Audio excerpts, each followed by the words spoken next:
1 કરોડ રૂપિયાની પોતાની જમીન હતી રાજુલામાં અને નિશુલ્ક દવાખાનું ગરીબો માટે દવાખાનું બનાવવાનું છે અને આયરની આગળ જઈને કોકે કીધું કે તમારી જમીન 1.5 કરોડની છે સમજુ બાપુ અને જો તમે હા પાડો તો આયા ગરીબ માણસો માટે દવાખાનું હોસ્પિટલ બંધાવી છે તેદી આ સત્ય ઘટનાની વાત કરું છું કોઈ વ્યક્તિ પ્રશંસા નહીં તેદી એને એમ કીધું કે અમે આયરોએ તો પેલા આશરા દીધા છે અને હજી સમય આવે તો દેતા આવી 1 કરોડની જમીનની સીતારામની જય બોલાવી દો એ તમારે રહી મારે ખપે તો ગાડી માટી ખપે એવો અમારો માયાભાઈ આહિર જેને કરોડ રૂપિયાની જમીન આપી દીધી અને જયરાજભાઈ આવ્યા છે ત્યારે આ ભાઈ એ માને હાથે એમના ચૂડલા રે હો માં એ મને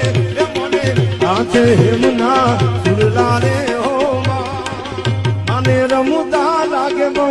રૂડા